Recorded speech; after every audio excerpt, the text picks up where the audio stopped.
welcome to my campsite. We have the Silver Bullet has made it to the campsite, and what I like about this site is you descend into it. So I get on these stairs and everything is set up. Shelter first, the tent, camp chair, 2 bundles of wood, bear locker, picnic table, and what I'm very excited about, a little hammock spot with my outdoor Afro hammock. And this is my little hammock view, which I think is mighty, mighty nice.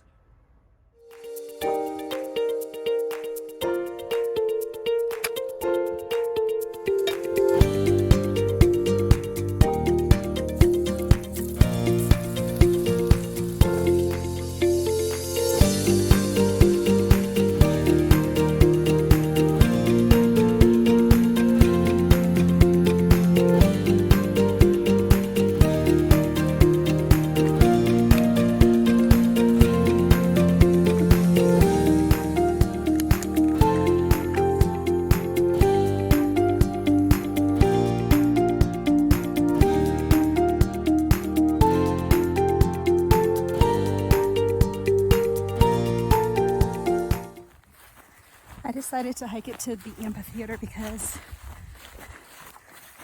my dinner was really big and I need the exercise. So can you guys see my friend up here? It's just a deer. See if I can get closer to it. See it? Hi, dear friend. Sometimes I don't know why I do the things I do, but I like the adventure, and it was nice to get out and hike. It's all messed up. Oh, that's so cool. So I made friends, and friends figured out the trail, which made it a much shorter walk than my original walk.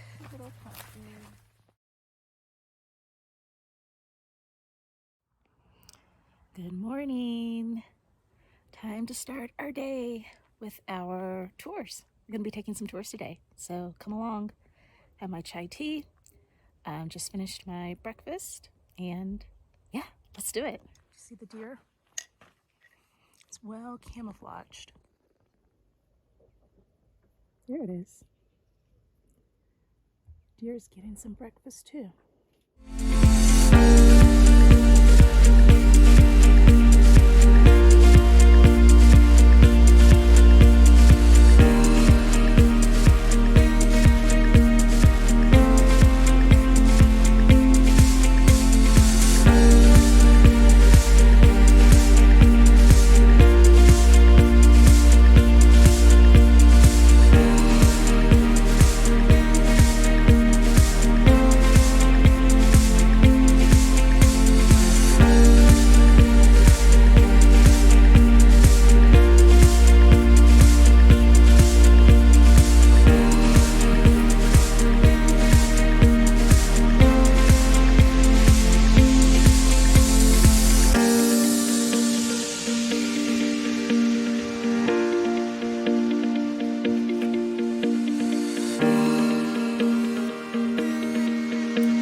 Good. Yeah. All right, here I go. Oh, it's not so terrible. And I made it. Thank you. No problem.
días, mi gente, mi amigas, mis amigas, mis amigos.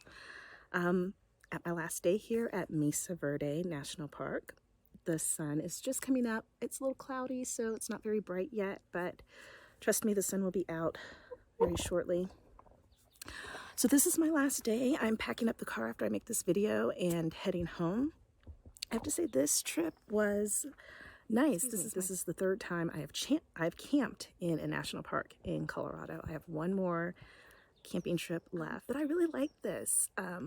What they said was this park is one of the only parks that's dedicated to man-made structures.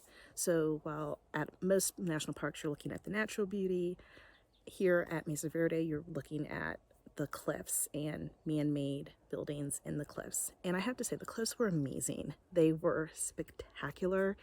It was really nice getting up and close. I did get tickets to see the Balcony House and the Cliff Palace, which totally recommend getting tickets because it's nice to see it from afar, but to actually be in the structures and learning about the structures and the people was just absolutely primo. I made some friends.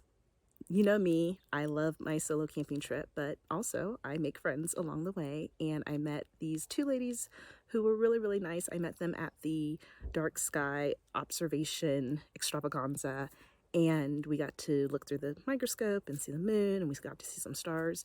I have to say, overall, the rangers at national parks, let me step that back. The employees at national parks are top notch. These are amazing people. They're so nice, they're so welcoming, they're so knowledgeable. I always have such an amazing experience when I talk to any employee who works at a national park. So big ups to them because y'all are doing amazing, amazing work. I will say that what was different about this visit than previous national parks was, I think, my only note, I would say, is the education program here at Mesa Verde. So when I was talking to the women who I met, they told me that their balcony house tour guide was Pueblo. He is indigenous. And so he had a different perspective in terms of his tour. And they talked about some of the things that he did even before the tour started. How he acknowledged his ancestors, how he, the way in which he said his name and connected it to his ancestors, the way that he said a prayer about being in the ancestor space, the way that he gave a blessing to the tour after they were done. And not only that, but he could relate some of the stories of what he was educating the group about back to his own family, back to asking his elders, what did it mean when people did this, or why did they do that? And I think on my tour, because I felt like there was a lot of speculation, I felt like people were saying, well, we think that this is what this meant, or we think that this is why they did it. And at one point I raised my hand and I said, why don't we ask the Pueblo Indians? They literally live down the street. Like, they're literally our neighbors. And they said that it relies a lot on oral tradition, which works for me. I'm very familiar with oral tradition. But the person then went on to say that there are conflicting stories. So you'll get one version of events from one person and a different version of events from another person passed down through oral tradition. And in my opinion, I think that's okay. I think that stating that and acknowledging that is perfectly fine. I think that we always want like the correct answer or the right answer, and sometimes that just doesn't exist. I think about what's different from this national park and, say, like Yellowstone, and when you go see Old Faithful, there are clues that can tell us when it started and what caused it, because we can look at the geology, we can look at the climate. There are lots of things that we can make assumptions on. And I think that we're okay in making those assumptions because there's nobody there to push back on us. So, like, it's not like Old Faithful's gonna one day wake up and start speaking English and say, no, you've got it all wrong, or yeah, you're on the right track, right? But when we're dealing with people who currently exist, like literally down the street. I feel like we can do a better job of incorporating what they say things were used for, or why people moved, or their farming practices. So again, I love all of the employees at the National Park Service. They do an amazing, phenomenal job. They're very, very, very smart people. I just think that the education program here could focus much more on integrating what the Pueblo people say that the structures mean or things do, rather than going off of our assumptions because we as, I guess, Westerners want a definitive answer and we're not as comfortable saying, we don't know. Or the Pueblo people just won't tell us, because maybe that's the case too. And if that's the case, then we have to respect that. But anyway, I'm going on a rant. Otherwise, amazing, amazing time here. My tours were amazing. I got to put up the hammock. I got to relax and just lay in the hammock and look at the clouds, which, you know, I don't get to do often. So I'm super happy that I got to do that. So I'm going to pack up the site, pack up the car, pack up the Silver Bullet, and get on the road. But come to Mesa Verde. Come to Mesa Verde because what you see here is phenomenal and amazing and like nothing that I've ever seen before. And it was completely worth it to make the trip and to camp for 2 nights. So that's all. I'm signing off, and I will see you on the next adventure. Bye.